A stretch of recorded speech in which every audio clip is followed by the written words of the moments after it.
Good morning, welcome to TERRA at Home. I'm here with Lara Nowak from Trip Central, and how timely to have you in here. We're moving through, we're surrounded by color right now, and but we know winter is looming, so it's coming. We kind of have to think ahead, right? So thinking through fall, which sometimes we forget that fall still we can have snow in fall, and moving through into the winter, we need places and ideas and ways to celebrate our country, but that we don't even have to step out of our country. You know, our country is so fantastic, and you know, take it from somebody who's traveled around the world and back. The last few years, I've actually been spending a lot of time traveling around Canada, and I've been discovering some of the most beautiful places that I've ever visited. And you know, we're so fortunate, and you know, Canadians really don't have to hibernate in the wintertime. There's so many amazing things to do, you know, really local, or just hopping on a train, or you know, a short flight to get to places. Things like, you know, Carnival in Quebec, which is actually said to be equivalent to Mardi Gras. They call it like the winter Mardi Gras. It's actually the biggest winter carnival in the world. I didn't even know that, but isn't that amazing? I just went earlier this year, and it was fantastic. I stayed at the Ice Hotel, and fantastic. I mean, it was cold. It was like face off, falling off cold, but it was so much fun.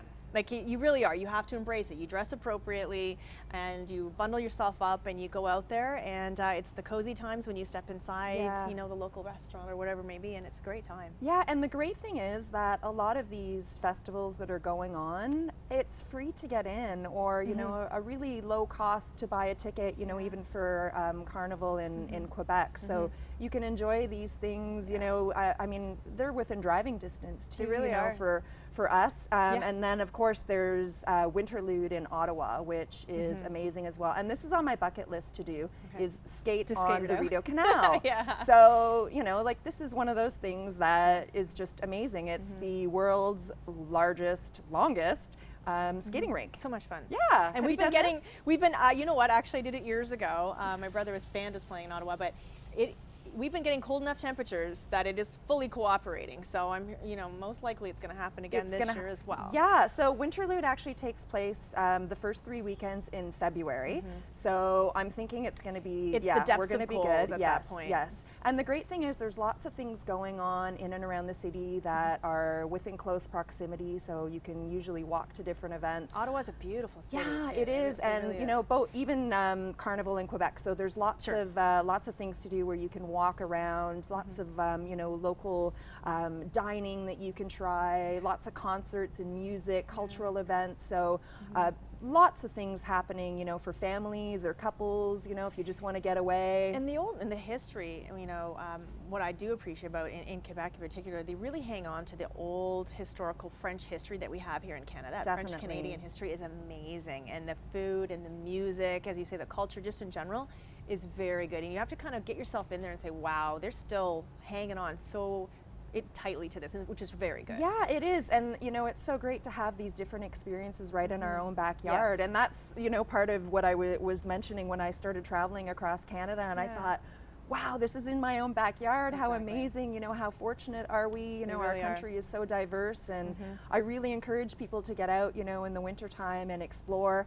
For people that just want to stay really local too, there's the Niagara Festival of Lights, where you've got all kinds of beautiful displays. They've got fireworks, they've got the falls lit up. You know, Ice Wine Festival. I was just we're on the same track here. Ice Wine Festival. So, I mean, wine always makes these things even better. Right? These beautiful festivals. And that's very special to us to have ice wine here in Canada. We're the best producers of it around the world, right? So I know. We're it. And it really does. It forces you to go outside and embrace, versus you can't stay inside for 6 months. You can't. You have to go outdoors. 6 months? Really? Is it that long? I find our winter is basically 6 months. I don't know about you, but it seems like it to me, because it starts, you know, right after Halloween. Not formally, but it feels like it, and it keeps going all the way through to April-ish. Yeah, like even in Niagara, you can ice skate, you know, right out overlooking the falls, you know, next to the falls there. It's so beautiful. I find, you know, breathing in the fresh air and seeing the lights, and, you know, everything's dusted, you know, with snow. Well, maybe not a light dusting. Maybe there's more than, maybe there's a lot of snow.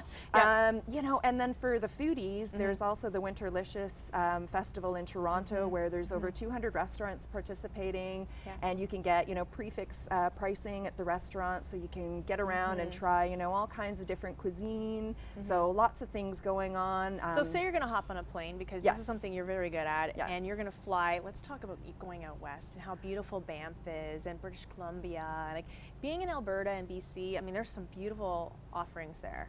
Absolutely, and you know, Alberta, I am just in love with Alberta. You know, I've been to Banff both in the summertime and in the wintertime, and I almost like it more in the wintertime.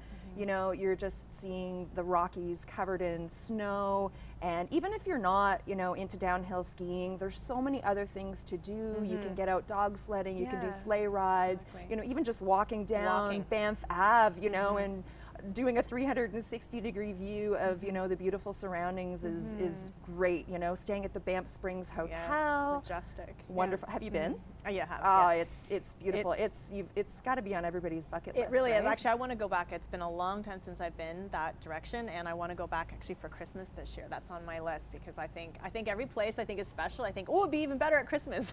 Well, no, you're absolutely right. You know, just being out there in the wintertime, and Lake Louise is fantastic, and you know, certainly skiing in Jasper. I've had, you know, the experience of downhill skiing in Jasper, and it was one of those moments where, you know, I had to take, you know, it took my breath away, right? It was just so amazing. And then, you know, getting out to BC, you know, the great thing about Vancouver, is that the weather is so mild, so you can actually have this mild weather in Vancouver, and then you can go skiing up in Grouse Mountain, you know, which is just a hop, skip, and a jump. So you can have the best of everything. Yes, exactly, and that's what I love about Canada. When we look at the big picture, geographically, it's so gorgeous. Culturally, it's exciting, and really, I mean, I've been to Britain and you know, in Hong Kong and Tokyo, but I still find I love being in my own country. I feel very safe. I feel like I'm in control. I know what's going on. Definitely. And from east to the west coast, there are a lot of options. And as you say, you don't need to hide in the wintertime. You have to dress appropriately and embrace what you can find. And you know, just look it up. There's so many wonderful places to go and lots of good suggestions. Yeah, and you know, we can definitely help with that. We have lots of agents who have actually, you know, lived out west. They've been they're ski instructors, so if you are an avid skier, we can put together a ski package for you. We can get you out to the Ice Hotel in Quebec. You know, and I mentioned rail travel before too. I mean, that's such a beautiful way to travel across our country. Exactly. And so easy, you know, to get to Ottawa or to Quebec City. And you know, we're just very fortunate to have all of these wonderful options right here. Well, it's good to have you guys as well, because I think a lot of people don't realize that we can, you know, talk to you about anything. It can be super local, and you guys are the masters of travel. Definitely. Whether it's right outside, you know, your door, or going across the country 3,000 miles. So, yes, absolutely. Thanks, Lara. Very good stuff. Lara, again from Trip Central. Good information, because we know at one point we have to make sure that we don't hide inside, and we want to go somewhere. Yes. All right. Thank you so much. We'll be back with more Terra.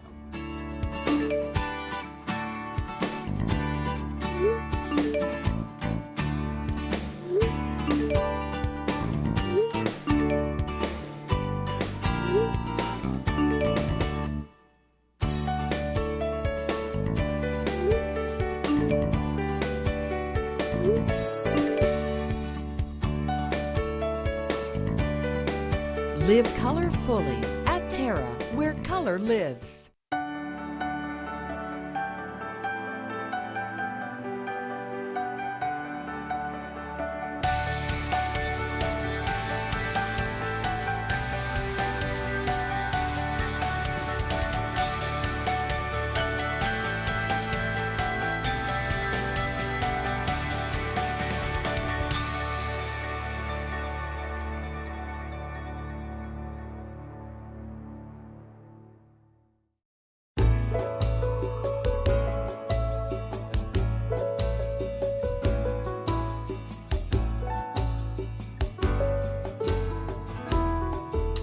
Heritage perennials. Look for us in the blue pots.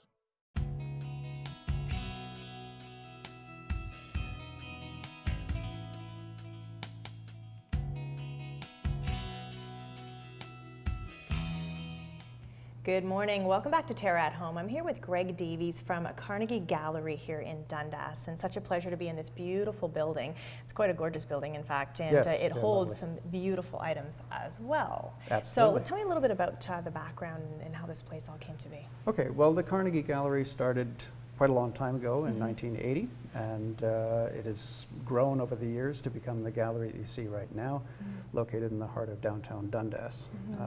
It's a place to showcase the work of artisans, local artisans, though we now, we've expanded to include exhibitions from visiting artists as well. So we're growing over time. Sure. Now you were saying before we started the show that it was started by a group of women that needed a place to showcase art. That's correct, yes. A group of women based here in Dundas, all connected with the artisanal community. And yes, it started as a site to exhibit and sell works of art and craft, and to highlight the creative work being done in the region. And boy, has it grown, hasn't it? It certainly has, yeah. All right, and we, a lot of times, if people are familiar with Dundas, it is a very creative and artsy community. So it's a perfect hub for this. It is, and Dundas now has a reputation that precedes it. I've met quite a number of people outside of the area who know about Dundas just as they know about Hamilton. And so, as a creative hub, both Dundas and Hamilton are growing considerably. So when we're talking about some of the artwork that we're bringing in artists outside of the region, how far can some of these people come from? Well, for the works that are sold in the gallery, most of them are fairly local. We might stretch as far as 30 or 40 miles outside of the region. That's nice. Yeah, but we try to keep it localized if we can. But we do have visiting exhibitions throughout the year. So we've just actually had an exhibition of work by K.O. Young. We have some of his pottery work here. He works in porcelain. And that was a very special exhibition. K.O. doesn't usually exhibit. He has open houses. But so this was a particularly special exhibition. We had about 100 pieces in the show. And K.O. is going to continue selling some of his work here at the gallery. He's agreed to do so. That's nice. So yes, so that's a bit of an exception. Sure, those are special features for people and who enjoy coming here, and it may draw actually more people from outside the building that haven't been. If they're familiar with a certain artist, it'll bring them in too, right? Absolutely, that's right. And so in this particular instance, this started with an exhibition that came from out of town. He's based in Kleinburg, Ontario. Right. But we have had applications from people who come much further ashore. We've had people from Saskatchewan, for instance, who've applied. So we try to reach out as well and have visiting exhibitions to showcase work by artists outside of the area as well. Now, as we move across, we can see there are a variety of different pieces here. So you're getting a whole wonderful collection and array of different types of art. That's right, and I've just brought out a few items here. This is just a representation of a few works that we have. But we have the glassblowing work, for instance, of Paul Rodrigue. Yeah, this is really quite extraordinary work, and people do love it. So we have examples of glassblowing, and we have some jewelry here, for instance, by Evie Pertins, who's one of our artist members, as Paul Rodrigue. So these are artist members. They have a membership here with us at the gallery, and we highlight their work. But we do try to maintain very high standards of quality in terms of the craft. Yes, and that's what's nice. So you do not have to be a member to buy the art. Absolutely not. We're open to the public, and anybody can come in and purchase throughout the year. And at Christmas time also we have a specially highlighted show for Christmas purchases too. Well, and and that's the thing, it really does, here we are on Halloween Day, but basically by tomorrow people are going to have Christmas on their brain and gift giving, and this is a fantastic place to come. That's exactly right, yeah. So, and there are all sorts of very unusual, we're trying to show a little bit of the work here, but we try to keep it as diverse as possible as well. So and that's what's nice. There's something for everyone. That's right, really, isn't it? And it's always turning, it's always changing, so you can come in 1 week and come a month later and find something special again, right? Yeah. So with that being said, we're going into next weekend now. We want to talk about a wonderful event that it's, again, coming back to being in Dundas and the art community that it is. And this is something special that extends beyond this building even. That's right. Well, we're talking about the Arts Dundas weekend, and that extends from Thursday the 5th of November through to Sunday the 8th. And there are a whole host of events that are going on to showcase the creative work that's done here in Dundas. And it's not simply craft and works of visual art, but we'll also be showcasing poetic works. The Tower Poetry Society will be involved in this, musical performances, theatrical performances. So from every Dundas. aspect of art, as We're you can covering imagine. as much as we can. Isn't that yeah. great? Yeah. And when you're saying an art weekend, that's what that represents. It represents everybody then. That's right, absolutely. We try to be comprehensive, and this is an opportunity for the city to showcase all of its talent as well. And again, how diverse that is. So if we talk about the gallery here at Carnegie, how will you be representing the weekend? Okay, well, there are a number of things that are going on here specifically at our gallery. We start off actually on the 5th with an emerging artist competition. That's fun. Yeah, and this is something very special to us, because in a sense this is really part of our outreach as well. The emerging artist competition is something that we've done before in the past. It's open to students who are enrolled in a post-secondary educational program, obviously in the visual arts, but it's an opportunity for them to bring in their work. These are young emerging artists in the area, to bring in their work and to showcase it. And what we do is we set it up in the gallery space. So that will be on the 5th. We'll How exciting. Yeah, it's wonderful. It's great for them, right? Fantastic opportunity for these young artists. And the public are invited to come in and to jury the exhibition. So they see the works and they decide which ones they feel are the best. And at the end, we tally the votes. And the winner of the competition at the end gets to have an exhibition with us here in the space, a solo exhibition in 2016. That's fantastic, and you're getting a real perspective, real interesting critique when you bring in the general public. Yeah, absolutely. A whole different one than your instructor or That's director would be giving right. you, right? Yeah, and I've sat through many art critiques before, but this is a little bit different because this is the public, and this is about the public's aesthetic views of things. So that's a special part to kind of kick off the weekend. But as you make your way throughout the town, there is going to be art for kids. There'll be that's right. There'll be musical performances taking place. Sure. And I would suggest anybody who's interested in finding out about the wide range of or array of events that will be taking place, probably best to look at us online. You can visit us at www.carnegie.org. Or stop by in Dundas to any of the local businesses or here at the gallery and pick up a brochure. Yes, we have a brochure with all the information you need. And as you said, it's here, but it's at any of the businesses through town. And it really is. It breaks down every single day, as you say, either by access on the website or by the brochure. And it just gives you a wonderful, you can spend the whole day down here or pick, choose, come back throughout the weekend. And that's right. And we welcome people to come back into the city, not just one day, but come down for all 4 days if you can. And it's, it's such a beautiful time of year to be in the valley in Dundas, in this area, in this region, when the leaves have changed color. Maybe some have dropped off the trees at this point, but it's still such a beautiful place to be. And what a great way to celebrate art and our local artisans and upcoming artists. That's right. I think that's key. So it'll be interesting to see how that all comes out at the end of the weekend. Yeah. So thank you, Greg. That's wonderful. be a great time. Here from the Carnegie Gallery in Dundas. That's it for now. We'll have more TERRA at Home to come.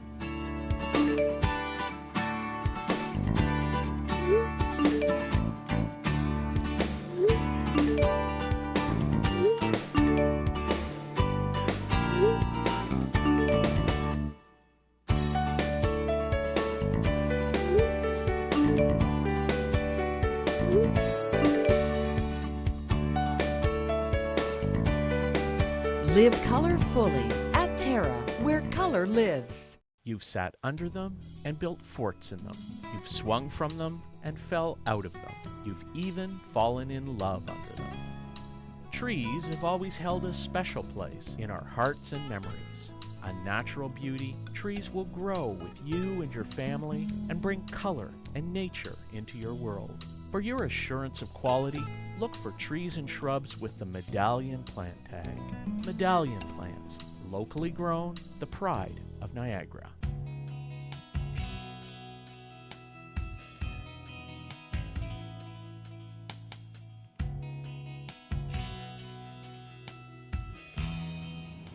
Good morning. Welcome back to TERRA at Home, and happy Halloween Day. It's a very special day. Lots of excited little kids right now, and of course, we're going to prepare a meal that maybe if you are staying home tonight and maybe hosting some adults, you can have some risotto. Kids like this too. It's, it's great because it's a one-pot meal, and if you're in a bit of a rush tonight, you got a little bit of everything in there. So what we're doing is we're making a pumpkin risotto with pancetta, crispy pancetta. Awesome. So what I've done, is, because pancetta is essentially, it's bacon. It's an Italian version of bacon. We normally roll it, but it comes from the pork belly. So what I did is I asked my butcher to give me just a piece of fat. And what I've done is I've rendered the fat down so that you get a nice natural oil in there, and that's what we're going to use. So people can ask their risotto. butcher for that? Oh yeah, Okay. and they'll give it to you. I just want a chunk of fat. Yeah, you just say I want a little piece of fat, of lard, and they'll give you that, and then you put it in your pan at a low to medium heat and just let it melt down, and then you end up with this great flavor because it's bacon. Right. So excellent, Okay, excellent okay. stuff. Now what we're going to do is I have some shallots here. And I'm going to throw them into the fat. And this is the Arborio rice. Now, I've made lots of risottos with you. Same one I always use. I love this brand. It's Scotty Arborio rice. Works really well. Difference is you don't rinse it. We're going to put that in, and we're going to sweat the rice. Why would you normally rinse when you are supposed to rinse things like this? What does it do? When you're doing when you're doing rices and stuff like that, you want to wash away some of the starches and anything that might be contaminating it. Okay. But with risotto, you want it in there dry. You do Dry. not rinse it. Okay. Yeah. And what we're doing by sweating it out is we're crisping up the outside so that when you add your liquid, which we're going to use vegetable stock, and again, your stock has to be at the same temperature as your pan, or at least has to be hot. You do not want a cold stock going into hot. It's just too much pressure on the rice itself. And we're going to fry that up. And so this way, the rice actually keeps its shape too, Keeps right? its shape, exactly. And we're going to add some salt because, of course, you want to add some salt during the cooking process. It's a starch, Okay. so that's important. So we're going to add some salt there. Now you're going to be careful because we are having the pancetta, which has salt in it already. Right. We're going to add a little bit of garlic. There we go. And again, of course, you know, risotto is one of those dishes that you can use anything. You can just, once you know how to make it. Once you know how to make it, and again, like I said, I've done it before on the show for different kinds. This is the first time I've done this one. But once you know how to make it, it's all the same process. Now we're going to add some white wine.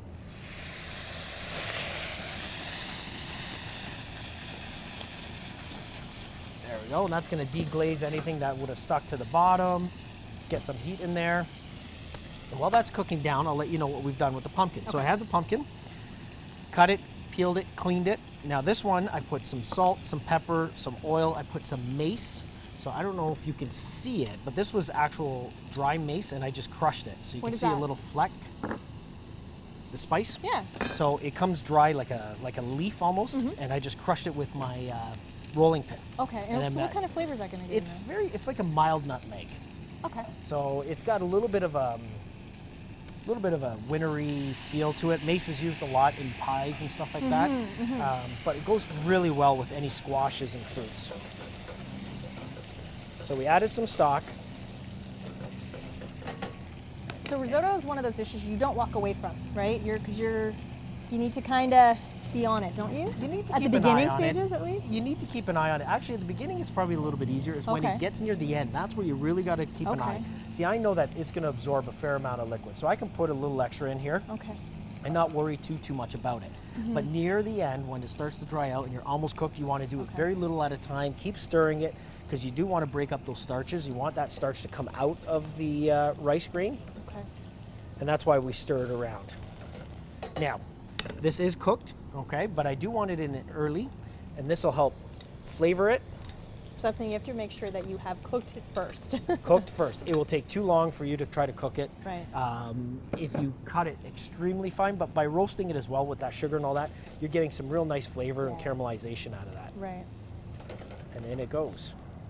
And then you're going to just keep adding a ladle at a time. So you said, you obviously use that vegetable stock. Yes.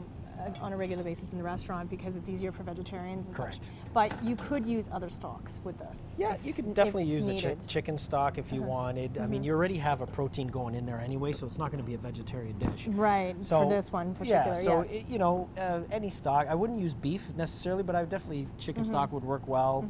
The vegetable stock, not What too would many. you use if you were making a mushroom risotto with like the truffle oil, that kind of that earthy? Would you use beef for that one?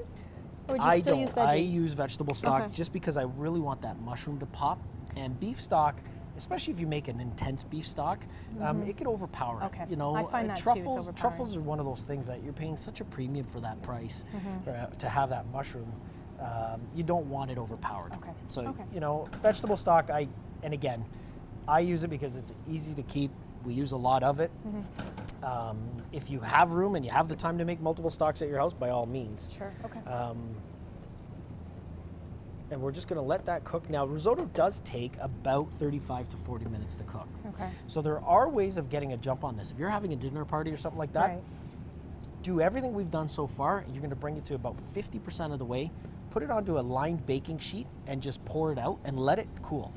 And then when you're ready, bring your stock back up to temperature, put it back in your pan, which could be a day, 2 days later. Sure. Put it back in the pan, bring your stock up, add it in, and finish her off. Oh, that's good. So if you were to make it tonight, you could actually start it after the show this morning into the afternoon, kind of do the same effect if you wanted. That's right. And then just finish it off, and then you cut your cooking time by at least half. Wow, that's great. So we're going to kind of, the pancetta sort of comes right near the end. We're going to put that in the end, right on top. Okay. All right, so what we'll do is we'll take a quick break. We'll let this cook down, and obviously we're not going to be gone for 35 to 40 minutes. We're only going to be gone for a couple. So we'll do that. We'll come back, and we'll put it all together and plate it up for this Halloween dish. That's what we'll call it. Why not? Because it's pumpkin in there. We'll be back with more right after this. Summer camp means a lot to me, and it's the best place on the earth. With the Hamilton Spectator Summer Camp Fund, we believe that a single experience can change a child's life. Every year, the fund supports around 800 kids who wouldn't otherwise have an opportunity to go to camp. I get to let all my joy out and have the best time I ever can. By giving kids a camp experience, we give them a glimpse of what is possible. Donate today.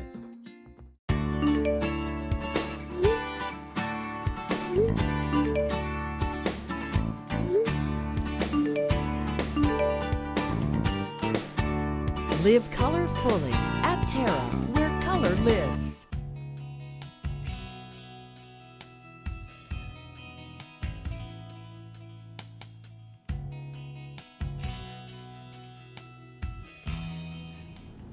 Welcome back to TERRA at Home. We're back with Chef Mark, and you know, over the few minutes of the commercial break, we've managed to prepare a risotto, which would normally take, what did you say? About 40 minutes or so, Okay. 35 to 40 minutes to get a Okay. good one.